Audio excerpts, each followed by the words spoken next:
never stop reading the Bible.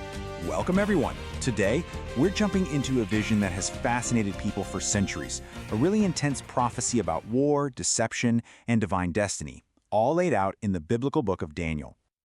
What's so amazing about these chapters is that they read almost like a history book written in advance. We see this incredible shift from the messy conflicts of earthly kingdoms to the ultimate triumph of a heavenly one. It's definitely a deep and powerful vision.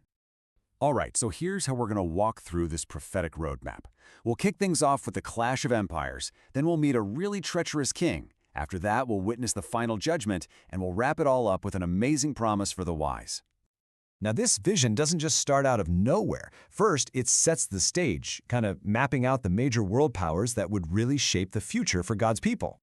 So the prophecy actually foretells the fall of Persia to a massive Greek empire, which was led by a mighty king who is pretty much always identified as Alexander the Great.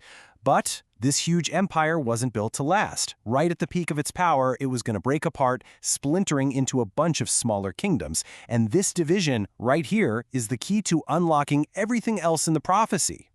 And out of that fragmentation, two major powers rise up as these bitter rivals. You've got the king of the north, who represents the Seleucid Empire in Syria, and the king of the south, ruling from the Ptolemaic Empire down in Egypt.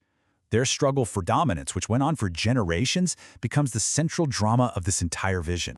Now, right in the middle of all this fighting, a totally new kind of leader is prophesied to show up among those northern kings.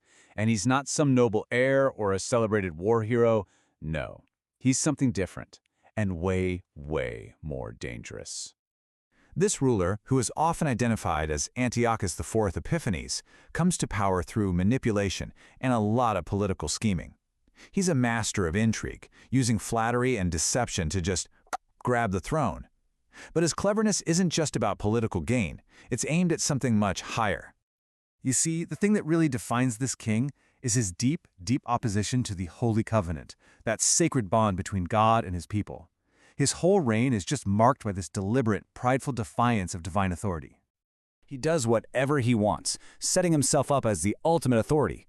The prophecy shows him desecrating sacred things, and in his total arrogance, he actually believes he's greater than any god. His entire time in power is just one big act of rebellion. But for all his schemes, this king's power isn't absolute. The prophecy makes it super clear that he will meet his end, getting consumed by the very same geopolitical conflicts he thought he could control. His fall marks a massive turning point, shifting the whole vision away from the chaos of human history to a moment of divine reckoning. And this is where the vision just pivots, dramatically. After going through all the details of the rise and fall of kings and empires, it suddenly zooms out to cover the fate of all of humanity.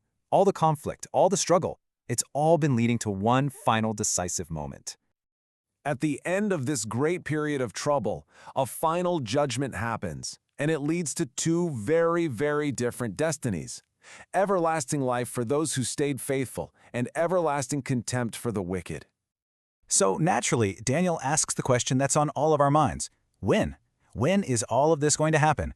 But the answer he gets is, well, it's mysterious and symbolic. It basically means that the exact timing is concealed, known only to God. So the focus then isn't really on trying to predict a date, but on how to live faithfully while we wait. And this brings us to the final, beautiful promise of the vision. There's a reward for those who endure.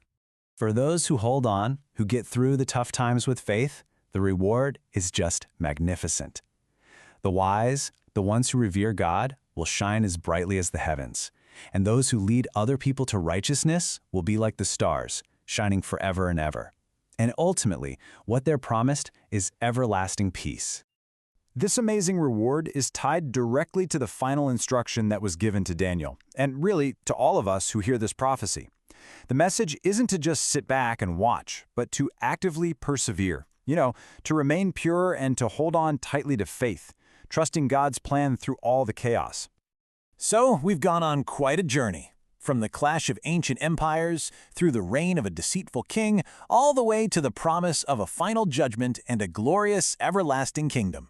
This prophecy is a powerful reminder that even when things look chaotic, there's a divine plan unfolding, which kind of leaves us with a big question to think about. In the face of all this turmoil, What does it really mean to endure and to wait for a promised peace? Thanks so much for joining us for this explainer, which was produced by the Center Studio.